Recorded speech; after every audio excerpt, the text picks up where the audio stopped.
আসসালামু আলাইকুম, welcome to Barishal online school. আশা করি সবাই ভালো আছেন। আজকে যে বিষয়টি দেখব সেই বিষয়টা হচ্ছে আমাদের সি প্রোগ্রাম বলতে আমি এখানে অ্যালগরিদম, ফ্লোচার্ট এবং সি তিনটেই দেখাই দেবো। এখানে মূলত একটা প্রবলেম, যেটা ওই প্রবলেমের উপর অ্যালগরিদম, সি প্রোগ্রাম এবং ফ্লোচার্ট দেখবো, এরকম কিছু একটা। আজকে যে আমাদের প্রবলেম, সেই প্রবলেমটা হচ্ছে ফারেনহাইট থেকে কীভাবে আমরা সেলসিয়াস টেম্পারেচার যে আমরা কনভার্ট করি সেইটা দেখবো। ওকে, গুড। তাহলে আমরা একটা ফর্মুলা জানি, এটা বেসিক ফর্মুলা, ক্লাস 8-এও যে পড়ছে সে ওই ফর্মুলাটা জানে। সে ফর্মুলাটা হচ্ছে এইটা। আমরা মূলত জানি সেলসিয়াস, কেলভিন এবং ফারেনহাইট, এই তিনটে মানে তাপমাত্রা মূলত করা হয়, ব্যবহার করি আমরা দৈনন্দিন জীবনে। সেলসিয়াস, ফারেনহাইট এবং কি কেলভিন। একটা থেকে আরেকটা রূপান্তরের ফর্মুলা হচ্ছে একটা C/5 equal F-32/9 equal K-273, মানে 273/5। আমরা যদি সাপোজ সেলসিয়াস থেকে কিছু যাই, কেলভিনে যাই, তখন আমরা শুধু এই দুইটা নিয়ে কাজ করব।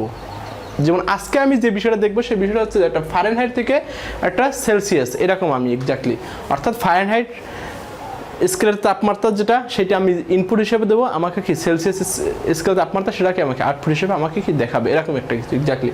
তাহলে আমাদের কাজ হচ্ছে এই দুইটা নিয়ে। কোন দুইটা নিয়ে? এই দুইটা নিয়ে। মানে that's mean C/5 equal F-32/9।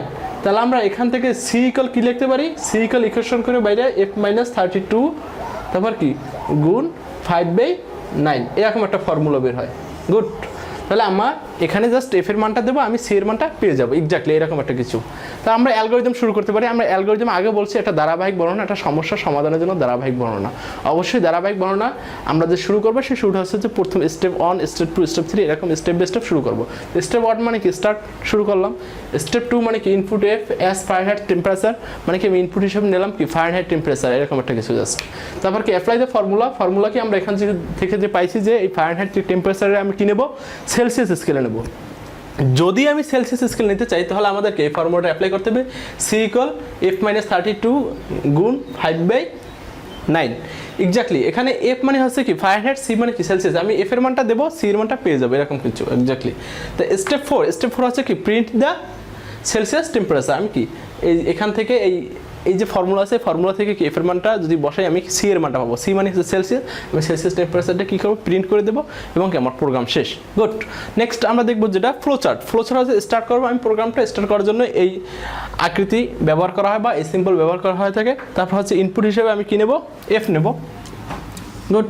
কেন ইনপুট হিসেবে এফ নেবো? ইনপুট মানে হচ্ছে মানে কেন নেবো সেটা হচ্ছে কি ফারেনহাইট স্কেল তাপমাত্রা আমি ইনপুট হিসেবে নেবো। ওইটা নেওয়ার পর আমি কি সেলসিয়াসে কনভার্ট করবো, এরকম একটা কিছু। আচ্ছা, তারপর কি আমরা কি প্রসেস যেটা করবো, প্রসেস করার জন্য এই প্রতীক ব্যবহার করা হয়। এখানে কি প্রসেসের ভিতরে আমরা কি রেখে দেবো? ফর্মুলাটা সি ইকুয়াল F-32 তারপর গুণ 5/9, এক্স্যাক্টলি। তারপর হচ্ছে প্রিন্ট সি মানে হচ্ছে সেলসিয়াস স্কেল তাপমাত্রাটা কী করে দেবো? প্রিন্ট করে দেবো। তারপর কী হবে? ইন্ট করে দেবো, প্রোগ্রাম শেষ। তাহলে আমরা প্রিন্ট এবং ইনপুট এবং আউটপুট দেখানোর জন্য আমরা কি এই দুইটা সিম্বল ব্যবহার করে থাকি, মনে রাখতে হবে। আর আমরা প্রসেস করার জন্য এইটা ব্যবহার করে থাকি। আমি কিন্তু এটা বোঝানোর জন্য দিচ্ছি, আবারকে দাগ দিয়েন না। ওকে, নেক্সট হচ্ছে কি ইন্ট এবং অর্থাৎ স্টার্ট এবং ইন করার জন্য আমরা এই সিম্বল ব্যবহার করে থাকি। তারপর হচ্ছে সি প্রোগ্রাম, অর্থাৎ আমরা যে বিষয় দেখলাম যে একটা ফারেনহাইট থেকে একটা সেলসিয়াসে যে রূপান্তর করবো, সেটা সি প্রোগ্রাম। আচ্ছা, এখানে প্রশ্ন হতে পারে এরকম যে ফারেনহাইট স্কেল কি ইন্টিজার বা ফ্লোটিং, মানে ভগ্নাংশ বা পূর্ণসংখ্যা, যে কোনো সংখ্যায় হতে পারে। এর জন্য আমরা কোন ধরনের ডেটা নেব? ফ্লোটিং পয়েন্ট ডেটা নেব। আমরা এর আগে আমরা যে প্রিভিয়াস ভিডিওতে আমরা গুরুত্বপূর্ণ তথ্য দিয়ে আসছি, সেটা হচ্ছে আমরা ইনক্লুড studio.h, এটা একটা হেডার ফাইল। সি প্রোগ্রামে ইন্ট মেইন, এটা একটা সি প্রোগ্রামের মেইন ফাংশন। তারপর হচ্ছে কি ফ্লোট FC, এটা হচ্ছে বলা যায় ভেরিয়েবল ডিক্লারেশন, অর্থাৎ আমি যে চলকগুলো নিয়ে কাজ করবো সেই চলকগুলো এখানে লেখা হয়। ফ্লোট কেন নিলাম? এটা অর্থে হচ্ছে যে এখানে পূর্ণ সংখ্যা না হতে পারে বা অন্য কোনো সংখ্যা হতে পারে, পয়েন্ট সামথিং হতে পারে, এরকম কিছু এক্স্যাক্টলি। তারপরে স্ক্যানআপ ফাংশন কেন ব্যবহার করা? ইউজারের কাছ থেকে একটা ইনপুট নেওয়া। ইউজারের কাছ থেকে আমি কি ফারেনহাইট তাপমাত্রাটা নিলাম, তারপর কি করলাম? এই ফর্মুলা অ্যাপ্লাই করলাম। সি ইকুয়াল কি F-32 তারপর কি গুণ 5/9, এক্স্যাক্টলি। তারপর হচ্ছে কি প্রিন্ট করে দিলাম। কি প্রিন্ট করে দেবো? আমি এখানে প্রিন্ট করে দেবো সেলসিয়াস তাপমাত্রাটা প্রিন্ট করে দেবো। তাহলে এখানে কি অবশ্যই সেলসিয়াস ইকুয়াল %F মানে এখানে একটা কী বলে ওটাকে পূর্ণ সংখ্যা অথবা ভগ্নাংশ সংখ্যা প্রিন্ট করবে, এরকম কিছু। তারপর কি সি, এখানে সি দিলাম কেন?